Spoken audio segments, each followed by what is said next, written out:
आंदोलन करणाऱ्याला मी दोष देत नाही. हे सगळं दरेकर आणि फडणवीस हे मराठ्यांच्या आंदोलनाला डाग लावायचं काम करते, शांततेच्या आंदोलनाला.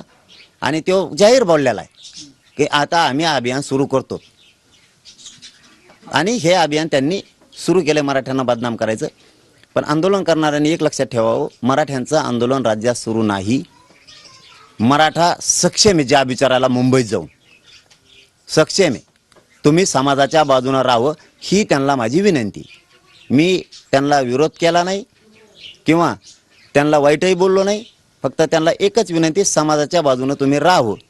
शेवटी इच्छा तुमची, अभियानात राहून काम करायचं का समाजाच्या बाजूने करायचं. कारण समाजाचं आंदोलन सध्या बंद आहे. याचा अर्थ होणारे आंदोलन हे दरेकरांचे आहेत, कोकणातल्या एका नेत्याचे आहेत, फडणवीसांचे आहेत होणारे आंदोलन. आणि हे मराठ्यांना बदनाम करण्यासाठी आणि आरक्षण न मिळवून देण्यासाठी. ज्या विचाराला मुंबईतच काय दिल्लीच्या तख्तावर बसून विचारण्याची ताकद मराठ्याची. दरेकर अभियान असू शकतं. कारण आता समाजाचं आंदोलन सुरू नाही ना. मग आता त्यांना मराठ्यात दंगली करायच्यात, मराठ्यात फूट पाडायची. सध्या मराठ्याचं आंदोलनच नाही. त्यांनी मराठ्यांच्या बाजूने राहावं. मराठा सक्षम आहे जाब विचारायला. मुंबईत जाऊन विचारू शकतो आणि दिल्लीत बी जाऊन विचारू शकतो. कोणाच्याही गचुऱ्याला धरून विचारू शकतो जॉब.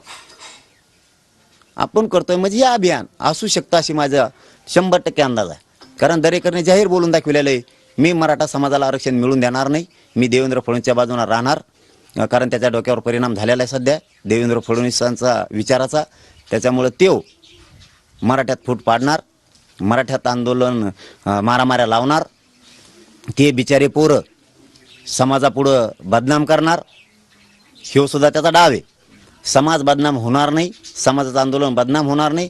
जसं इथून पाठीमागे त्यांनी क्रांती मोर्चाचे 3 मोर्चे केले आणि त्या पोरांना बदनाम केलं, तसंच ह्यो मराठ्यांच्या आंदोलनाच्या विरोधात उभा करून आंदोलनं मराठ्यांकडूनच आणि त्याच पोराला बदनाम करील. पण त्या पोराच्या हातातून त्यावेळेस वेळ गेलेली असणार आहे, ते बदनाम झालेले असतील.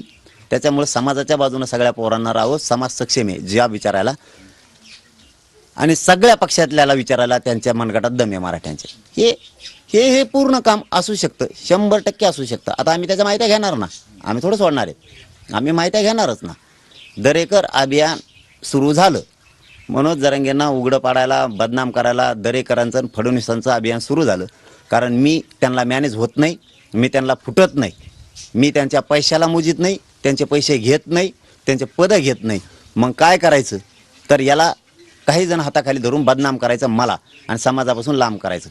जर मी बदनाम नाही झालो आणि मी जर असाच राहिलो तर मी मराठा समाजाला मोठं केल्याशिवाय शांत बसणार नाही.